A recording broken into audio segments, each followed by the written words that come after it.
ایمان سے بڑی اور قیمتی کوئی چیز نہیں۔ اصل اعتبار ہے خاتمے کا۔ علماء نے کہا کہ جس کو ایمان چھن جانے کا خوف نہ ہو، مرتے وقت اس کا ایمان چھن جانے کا شدید خطرہ ہے۔ فرمایا اگر تم اس دعا کو پڑھ کر سوئے اور اسی رات مر گئے تو فطرت سلیمہ یعنی دین حق پر مرو گے، تمہارا خاتمہ بالخیر ہوگا۔ اللہ پاک کا شکر ہے ہم ایمان والے ہیں، اور ایمان والوں کو اللہ کا شکر ادا کرتے رہنا چاہیے اور ایمان پر خاتمے کی دعا بھی کرتے رہنے چاہیے۔ اللہ پاک کے آخری نبی مکی مدنی صلی اللہ علیہ وسلم نے فرمایا، ترمذی شریف کی حدیث پاک ہے، اولاد آدم مختلف طبقات پر پیدا کی گئی، ان میں سے بعض مومن پیدا ہوئے، حالت ایمان پر زندہ رہے، مومن ہی مریں گے۔ بعض کافر پیدا ہوئے، حالت کفر پر زندہ رہے اور کافر ہی مریں گے، جبکہ بعض مومن پیدا ہوئے، مومنانہ زندگی گزاری اور حالت کفر پر مریں گے۔ بعض کافر پیدا ہوئے، کافر زندہ رہے اور مومن ہو کر رخصت ہوں گے۔ اللہ اکبر۔ آخری نبی مکی مدنی صلی اللہ علیہ وسلم نے فرمایا، انما الاعمال بالخواتیم، اعمال کا دار و مدار خاتمے پر ہے۔ علماء نے کہا کہ جس کو ایمان چھن جانے کا خوف نہ ہو، نزع کے وقت یعنی مرتے وقت اس کا ایمان چھن جانے کا شدید خطرہ ہے۔ ہمیں ڈرتے رہنا چاہیے، اللہ سے دعائیں کرتے رہنا چاہیے، اور خاتمہ بالایمان کے اوراد و وظائف بھی پڑھتے رہنا چاہیے۔ خاتمہ بالایمان کے کچھ وظائف عرض کرتا ہوں۔ ایک وہ وظیفہ عرض کرتا ہوں جو بارگاہ رسالت سے عطا ہوا۔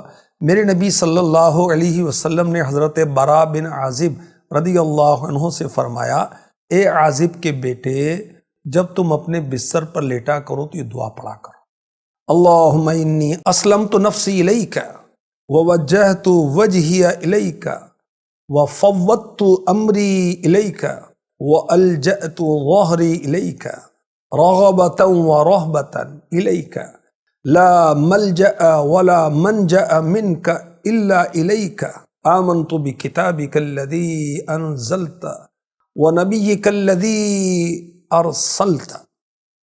اس کا ترجمہ یہ ہے، یا اللہ پاک، میں نے اپنے آپ کو تیرے سپرد کر دیا اور اپنا رخ تیری طرف موڑ دیا اور اپنا ہر کام تیرے سپرد کر دیا اور اپنا پشت پناہ تجھی کو بنا لیا، تیری رحمت کی رغبت اور تیری ناراضی کے خوف کی وجہ سے، تیرے قہر و غضب کی وجہ سے۔ نجات اور پناہ کی جگہ تیرے رحم و کرم کے سوا کہیں اور نہیں۔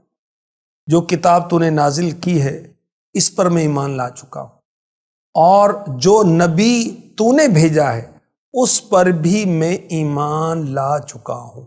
بخاری مسلم شریف دونوں نے نقل کیا، اور مشکاہ شریف میں مزید یہ بھی ہے، فرمایا اگر تم اس دعا کو پڑھ کر سوئے اور اسی رات مر گئے تو فطرت سلیمہ یعنی دین حق پر مرو گے، تمہارا خاتمہ بالخیر ہوگا۔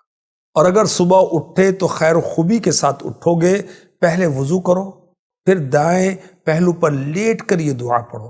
تمہاری زبان سے نکلنے والے یہ آخری کلمات ہونے چاہیے، یعنی اس دعا کے بعد کوئی کلام کیے بغیر سو جاؤ۔ اچھا، ایک مشورہ آپ کو میں دوں، آپ کا جو بیڈ روم ہے جہاں آپ سوتے ہیں، وہاں پر پینافلیکس پر یا کسی پیپر پر یہ دعا لکھ کے لگا دیں اور سونے سے پہلے اس کو پڑھ لیں۔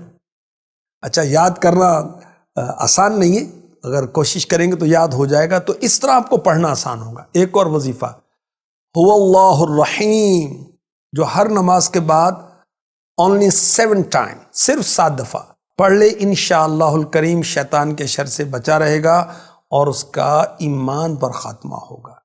ایک اور وظیفہ خاتمہ بالایمان کے لیے، یا حی یا قیوم لا الہ الا انت، 41 ٹائم، 41 بار، جو صبح کے وقت پڑھا کرے انشاءاللہ الکریم اس کا دل زندہ رہے گا اور ایمان پر خاتمہ ہوگا۔ صلی اللہ علی النبی الامی وآلہ صلی اللہ علیہ وسلم، صلاۃ و سلام علیک یا رسول اللہ۔ اسے درود رضویہ بھی کہتے ہیں، درود گنج عاشقاں بھی کہتے ہیں۔ اس کے بہت سارے فوائد ہیں، اور ایک فضیلت یہ ہے کہ جو یہ درود پڑھتا رہے گا اس کا ایمان پر خاتمہ ہوگا انشاءاللہ الکریم۔ ہر نماز کے بعد آیت الکرسی پڑھنے والے کا بھی انشاءاللہ الکریم خاتمہ بالخیر ہوگا۔